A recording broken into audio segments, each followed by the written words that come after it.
মোহাম্মদ সাহেব, আপনি কি হচ্ছে যে কোলোনোস্কোপি নিয়ে খুব ভয়ে ছিলেন?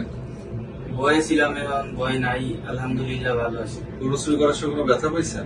না না, কোলোনোস্কোপি করার সময় তো দেখতেছিলেন আপনি কি পরীক্ষা করতেছিলেন, দেখছি একটু টের পাইছেন হালকা যে পেটের ভিতরে কিছু একটা যাচ্ছে। কিছু যাচ্ছে।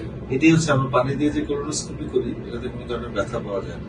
তো যারা কোলোনোস্কোপি ভবিষ্যতে করবে, এটা হচ্ছে খুব জীবন রক্ষাকারী একটা পরীক্ষা। এটা দিয়ে আমরা ক্যান্সার শনাক্ত করি। অনেক ক্ষেত্রে ক্যান্সার হওয়ার আগেই আমরা পলিপ শনাক্ত করে পলিপ অপারেশন আমরা করি। এটার একটা অসুবিধা হচ্ছে প্রস্তুতি নিতে খুব কষ্ট হয়, কিন্তু এই পরীক্ষার উপরে এখনো পর্যন্ত কোনো পরীক্ষা আসে নাই। তা আপনি যারা ভবিষ্যতে যারা কোলোনোস্কোপি করবে, তাদের জন্য কি কিছু বলবেন যে তারা যেন ভয় না পায়, তারা যেন আশ্বস্ত থাকে? আপনি এই মাত্র কোলোনোস্কোপি করে আসলেন, বলেন। এই টেস্টটা খুব ভালো, ব্যথা মুক্ত। আপনারা সবাই আসেন, কোলোনোস্কোপি করুন। কোলোনোস্কোপির মাধ্যমে একমাত্র কোলন ক্যান্সার আমরা প্রতিরোধ করতে পারি। আপনার অস্বস্তি ভয়ের কিছু নাই।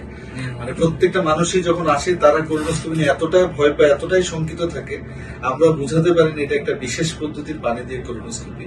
এখানে একেবারেই পেশেন্টের কোনো ধরনের ব্যথাই হয় না, এবং ব্যথা ছাড়া, এবং রোগীরা দেখতে থাকে, বিশ্বাস করতে চায় না যে অ্যানেস্থেসিয়া ছাড়া রোগীরা সজাগ থাকে, কথা বলতে থাকে কোলোনোস্কোপি করার সময়।